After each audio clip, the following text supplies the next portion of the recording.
Bonjour, cher Imani. Les extras du DSMP, bonjour. Je pense que tout le monde va bien.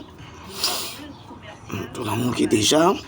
Tout le monde qui en tout cas.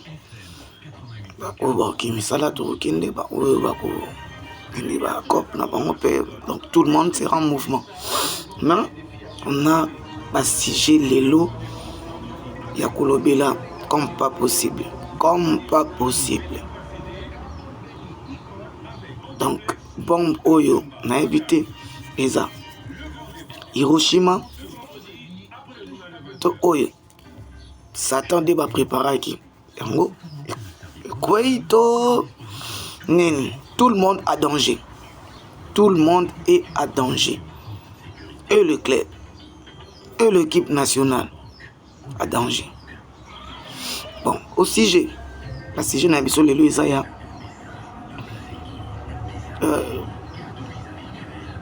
Lettre, Yatas, Oyo, Atindi, na Connor.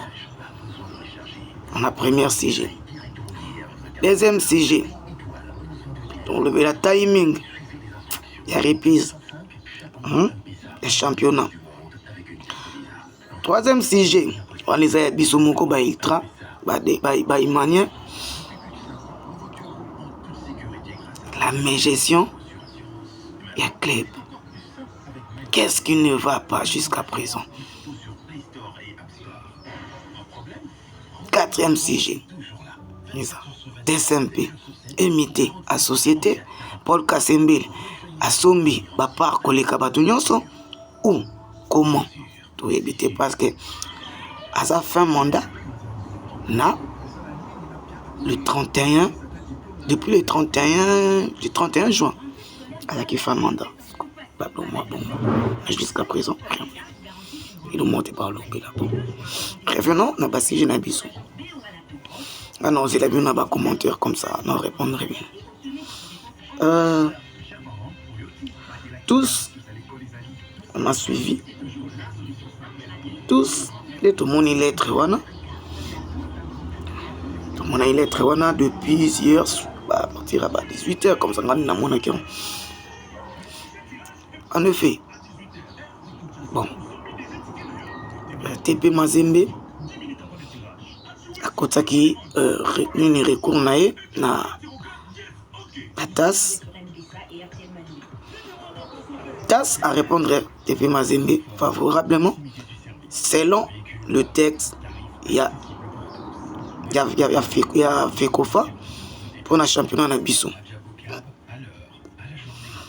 Et Nicolo Nango, la fédération congolaise,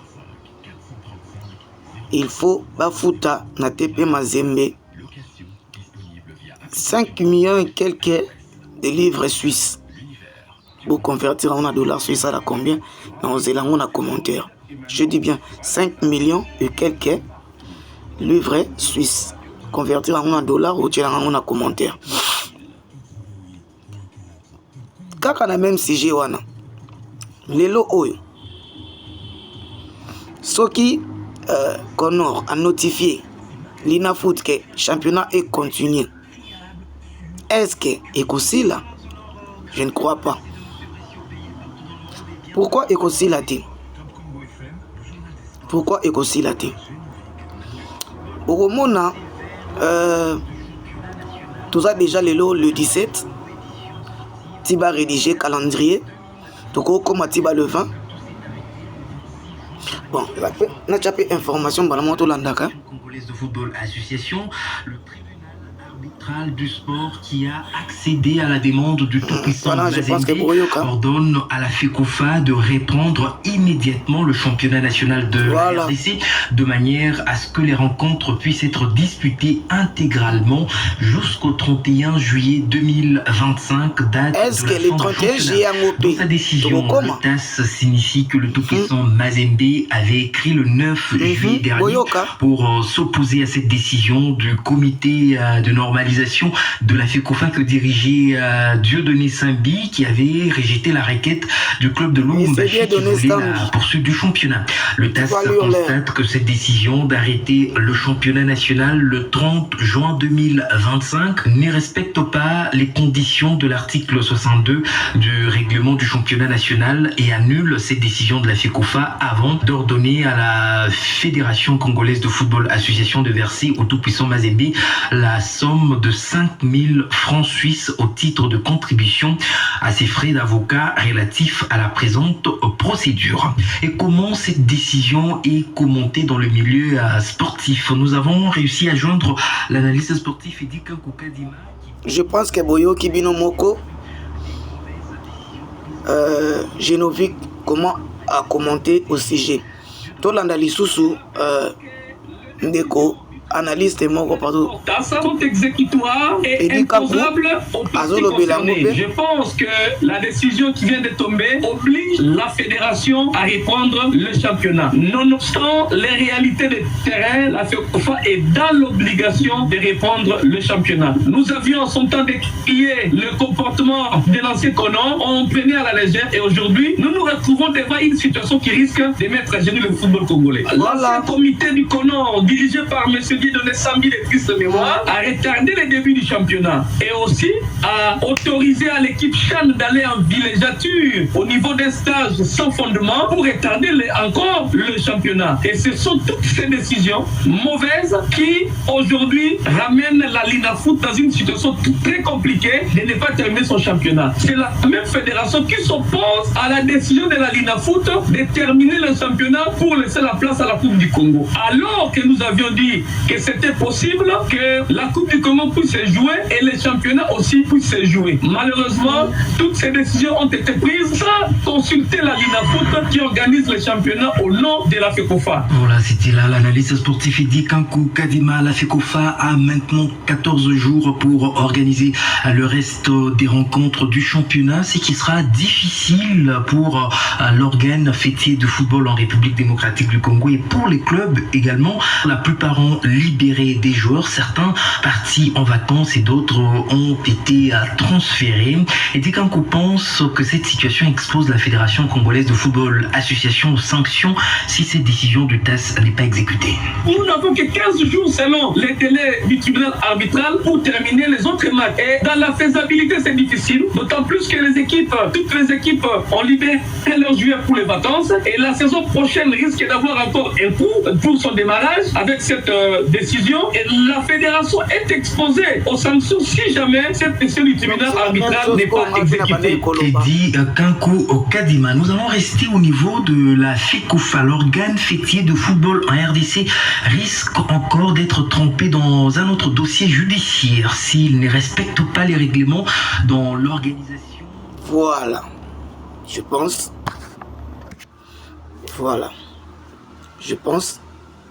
tu dois bien intervention pour vous comprendre gravité. Il y a mes gestions, il y a Connor. Bisomoko, Toyoki, Bisonianstu, Toyoki, commentaire, il y a Edi Kankou, commentaire, il y a Genovic Mboa. Donc, Bakosa Bisonano, au stage, il y a le pas à prime, au stage à Nini Boy, pour na kakaba benda bisotan. Et voilà. Mais il y aura des lourdes sanctions, je vous dis la vérité. Ceux qui championnat bétamité, on risque, fédération, ils allaient suspendre. Et le club, et l'équipe nationale. Alors, bêta sous éliminatoire. Donc, équipe nationale déjà tout ça premier. Il y a éliminatoire mondial. C'est Koba et Bisabiso qui non. Fédération et ça suspendu. Tokosu Kawapi.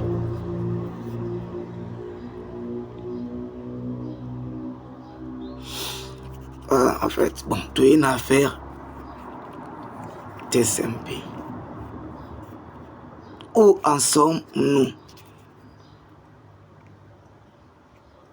Où ensemble-nous, Bapaka, Oyo, Bakanga équipe en otage, où ensemble-nous? Tout le monde a transfert, réseau Salima en cascade. Pas un joueur prêté dans DSMP, il y a un effectif où ils ont qui a DSMP nan. Il y a un renfort à DSMP dans le Bélangote pour juste pour 3 mois et puis le club n'a pas décidé, n'a pas joueur, va décider là où ils sont à l'aise. À Monique offre où il s'est payé singa. À Kenaï. Mais c'est quoi, il y a un joueur dans Bissomoko. L'étoile montante. Manzo Diakana. Avec club. Un Bapaka. Au Kanga n'a une équipe, on dit qu'on vient de rien. Des bolobak équipe, et ça y a bino, topé ça bino. C'est qu'on peut continuer à Kana bêtise. On sent des mouvements dans d'autres clubs, mais dans DSMP, il n'y a rien. Ni communiqué, ni quoi que ce soit. Donc, rien. On est toujours mou. On a invité, va supporter, bolali, bola, mukate, bolo, banamino, pelo, comme côté, on est calme. On est vraiment calme. Ce n'est pas normal, ce n'est pas juste. Tout la mouka.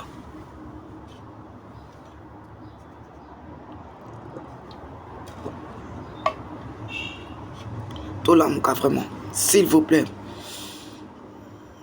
DSMP, ils ont qu'ils n'ont que sombre. Je vous rassure, tout comme le la Dragon T, tout comme le équipe Koufakité. On va lutter. Nous, les ultras, on va lutter sur ça. La manigance n'a bien et coussi là. Comment vendre l'étoile montante, star? Il y a des SMP. C'est facilement comme ça.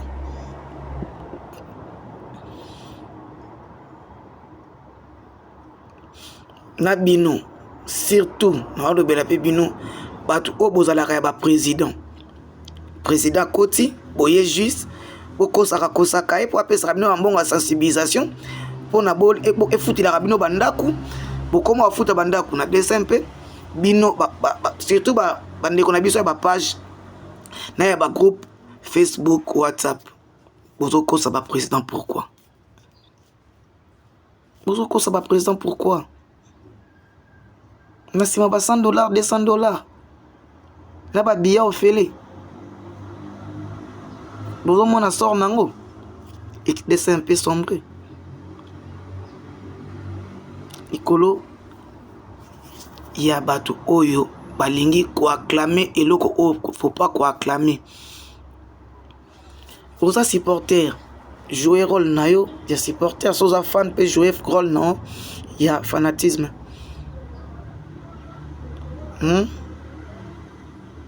Vous ça pas supporter président oyo akosala boye tala kutu on a bon sensibilisation il faut te la bino banda ko elesa banda kuna bino toche li bino sco rigueur toche la bino rigueur to banana campagne pour na bino to banda vraiment campagne pour na bino ba renard pour ça la raté ni ko luka misala te pour na boya ko dembela ba président ba pesa rabino ba mbongo ko sala bango ba faux campagne asali mabe yo ina page na yo o ina na groupe na yo o komelo ko moko boye supporter pe lokola net bon on a supporter te être congolais azala ka facile ya konzimelo ko oyo a vérifier te atelo ko za mabe ba komisela ngo malamu ye akoya kaka juste pour ba ebisi yango na isa bien ayepe et pas moto oyo apesaki mbongo na ye pour na basa ile campagne moko ya bien na simana soubassement nango c'est quoi soubassement c'est quoi tuer l'équipe obomir l'équipe bino ba charlatan bino ba renard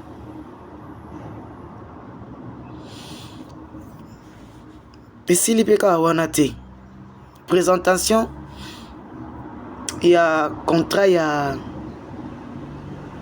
DSMP na X pe nini bon société ya oyo kolata DSMP na moni na logo ya DSMP société. DSMP société. Vous imaginez?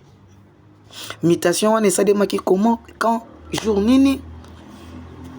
Bah yebisa pe même pas presse pour na arrêter yango. On t'a ébattu. Mais on a vu ça. DSMP société. Na ba partenaire ba signé ba contrat. Habité peut-être beaucoup à expliquer biso. RDCMP recouvre. Pourquoi vous ça la gamme? Les sous-sous.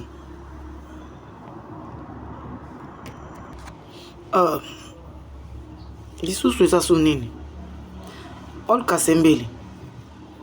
C'est Paul Kasembele, ex-président de SMP. Mandat nae ici là qui depuis le 30 juin 2025. Mais jusqu'à présent, Nanou, Pampaka, Abimiseli Biso, commission électorale T. Nanou, Abimiseli Biso, lettre à mon côté où il y a appel, il y a ba candidature, il y a ba poste et tout, où ils ont des SMP, il y a ba poste où ils ont des SMP, Moussous, sous mandat ya Kasembele, il y a proposé ba candidature na bango. Commission électorale Tissiko Bobimisi Nanou T. Qu'est-ce qui ne va pas? Nini Ezanase. C'est vrai, Bomita qui club en société. Ezana ba part déjà ba sombi oyo ba supporter ba éviter. Soit bozo protéger Kasembele pona à continuer na DSMP en disant aux supporters que non, tout le monde qui sous DSMPT. Jusqu'à présent, on ne comprend rien. Déjà, mois prochain, la préparation, il y a un club Isobanda. Ensemble, Iso Salema. Na habité. Bozo Memabiso Wapi. Chers dirigeants, ma chère cofondateur, Bozo Memade SMP Wapi. Est-ce que Bozaka n'a pas ça un soulèvement pour na tocha makam na table tondenge nini? Tout ça dango bien ko? Hein? Bavé, tout ça dango pena bien, s'il vous plaît. Tokomi déjà kotonda. Tokomi kotonda. Donc, presque déjà, na bou, il y a ba bêtises na bino. Alors, vous respectez nos supporters. Vous respectez ba fans. Il y a des SMP. Na tuwana pena eza to senga to komo senga bino te. To komisko ko obligé bino. Vous respectez ba fans. Vous respectez ba supporters.